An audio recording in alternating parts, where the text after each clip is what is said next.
Hi అండి, నమస్తే. Welcome back to tasty spoon. నేను మీ భార్గవి. ఈరోజు గోంగూర పచ్చడి ఎలా చేసుకోవాలో చేసి చూపిస్తానండి. గుంటూరు అనగానే గుర్తొచ్చేది గోంగూర.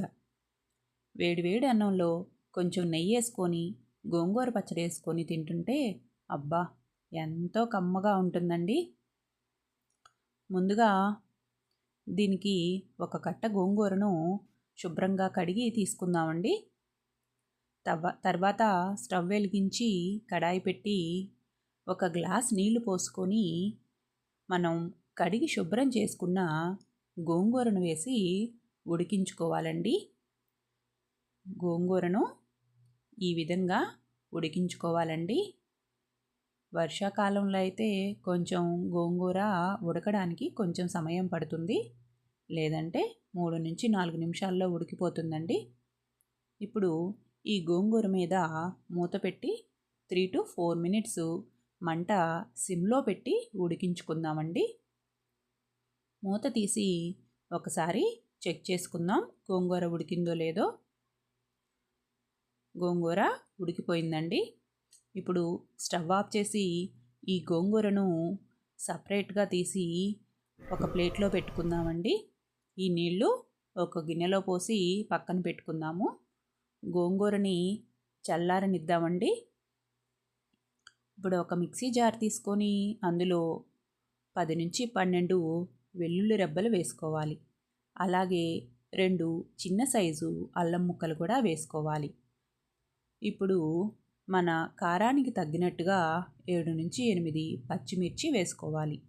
తర్వాత రుచికి సరిపడా ఉప్పు వేసుకోవాలండి. నేను కళ్ళుప్పు వేసుకున్నాను, మీరు ఏదైనా వేసుకోవచ్చు. ఇప్పుడు దీన్ని మిక్సీ పట్టుకొని ఈ విధంగా కచ్చా పచ్చాగా మిక్సీ పట్టుకోవాలండి. ఈ పచ్చిమిర్చి పేస్ట్ను ఒక ప్లేట్లోకి తీసుకొని పక్కన పెట్టుకుందాం. అలాగే చల్లారిన గోంగూర మరియు 1 స్పూన్ కారం కూడా వేసి ఒకసారి మిక్సీ పట్టుకొని సపరేట్గా తీసుకుందామండి. అదే జార్లో కొద్దిగా కొత్తిమీర అలాగే కొంచెం జీలకర్ర కూడా వేసి మిక్సీ పట్టుకోవాలి.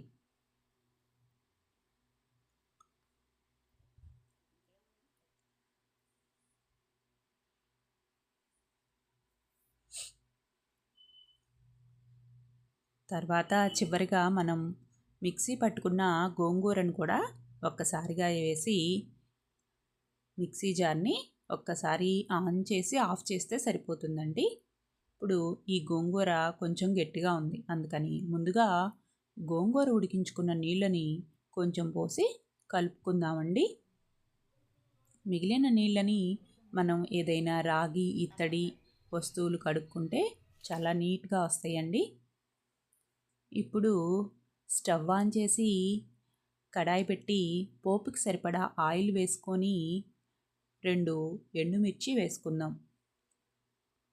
అలాగే కొద్దిగా ఆవాలు, పచ్చిశనగపప్పు, కొద్దిగా జీలకర్ర వేసి వేయించుకుందామండి. ఆయిల్ కొంచెం ఎక్కువగానే వేసుకోండి, మరి కొంచెం వేసుకుంటే పచ్చడి టేస్ట్ ఉండదు. ఇప్పుడు మనం కట్ చేసి పెట్టుకున్న ఆనియన్ని నూనెలో వేసి వేయించుకోవాలండి. అలాగే కొద్దిగా కరివేపాకు, ఒక చిన్న టమాటాను కూడా ముక్కలుగా కట్ చేసి ఈ విధంగా వేయించుకుందామండి. ఉల్లిపాయ ముక్కలు ఈ విధంగా ఫ్రై అయిన తర్వాత మనం గ్రైండ్ చేసి పెట్టుకున్న గోంగూరని ఇందులో వేసుకొని 5 నిమిషాల పాటు సిమ్లో పెట్టి మగ్గించుకుందామండి. ఇప్పుడు గోంగూరలో మీరు ఉప్పు సరిపోకపోతే ఉప్పు వేసుకోండి. ఒకసారి ఉప్పు చెక్ చేసుకొని ఉప్పు వేసుకోండి. నేను కొంచెం ఉప్పు వేసుకున్నానండి. మీకు కనుక ఈ వీడియో నచ్చినట్లయితే లైక్ చేసి షేర్ చేసి సబ్స్క్రైబ్ చేసుకోండి. మీరు కూడా ఈ పచ్చడిని ట్రై చేసి ఎలా వచ్చిందో నాకు కామెంట్స్ రూపంలో తెలియచేయండి.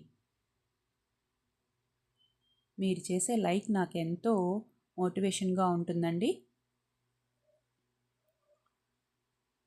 అంతే అండి. ఇప్పుడు స్టవ్ ఆఫ్ చేసి ఎంతో టేస్టీగా ఉండే గోంగూర పచ్చడి రెడీ అయిపోయింది.